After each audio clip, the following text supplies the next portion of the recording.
পারস্য উপসাগরীয় অঞ্চলের অন্যতম তেল ও গ্যাস সমৃদ্ধ দেশ কাতারে সম্প্রতি এক গুরুত্বপূর্ণ কূটনৈতিক সফর সম্পন্ন করলেন ইরানের পররাষ্ট্রমন্ত্রী আব্বাস আরাগচি।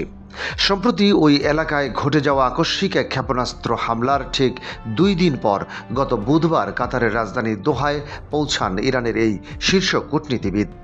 ইরানের পররাষ্ট্র মন্ত্রণালয়ের পক্ষ থেকে প্রকাশিত এক বিবৃতিতে জানানো হয়েছে যে এই সফরের পেছনে মূলত একটি গভীর শোক প্রকাশের উদ্দেশ্য জড়িয়ে রয়েছে।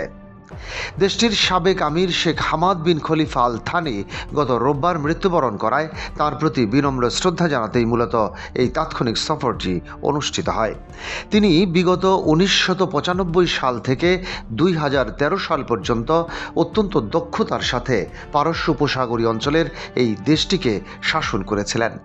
প্রয়াত আমিরের মৃত্যুর পর কাতারের শোকসন্তপ্ত রাজকীয় কর্তৃপক্ষের সঙ্গে সরাসরি সাক্ষাৎ করতে এবং সমবেদনা প্রকাশ করতে সেখানে গিয়েছেন আব্বাস আরাগচি। তবে এই কাতার সফরটি এমন এক সময় অনুষ্ঠিত হলো যখন ইরান এবং মার্কিন যুক্তরাষ্ট্রের মধ্যে নতুন করে তৈরি হওয়া সংঘাত চরম রূপ ধারণ করেছে।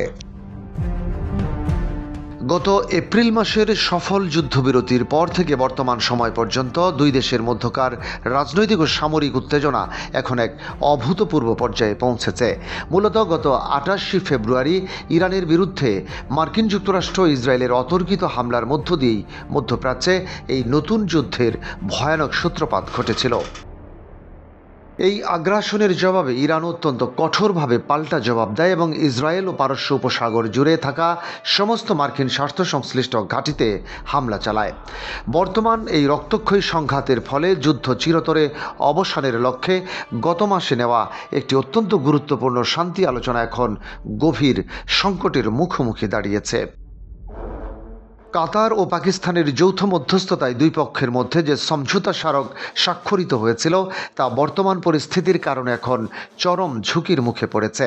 তাছাড়া চলতি মাসের শুরুর দিকে পারস্য উপসাগরে চলাচলকারী বেশ কয়েকটি বাণিজ্যিক জাহাজে রহস্যজনক হামলার ঘটনা এই উত্তেজনাকে আরও বহুগুণ বাড়িয়ে দেয়।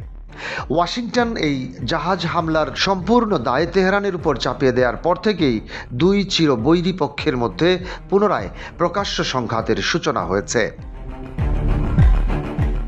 এদিকে তেহরান কৌশলগতভাবে অত্যন্ত গুরুত্বপূর্ণ জলপথ হরমুজ প্রণালীর উপর নিজেদের একচ্ছত্র নিয়ন্ত্রণ দাবি করায় পরিস্থিতি দিন দিন আরও জটিল হচ্ছে। এর প্রতিক্রিয়ায় মার্কিন যুক্তরাষ্ট্র ইরানের উপকূলীয় অঞ্চলগুলোকে লক্ষ্যবস্তু বানিয়ে একের পর এক বিমান ও ক্ষেপণাস্ত্র হামলা চালিয়ে যাচ্ছে। অন্যদিকে কাতার, যেখানে যুক্তরাষ্ট্রের সবচেয়ে বড় সামরিক ঘাঁটির স্বাগতিক দেশ, সেখানে গত রোববার কাতারও ইরানের হামলার শিকার হয়েছে বলে দোহা দাবি করেছে। ডেস্ক রিপোর্ট, বাংলাবাজার পত্রিকা।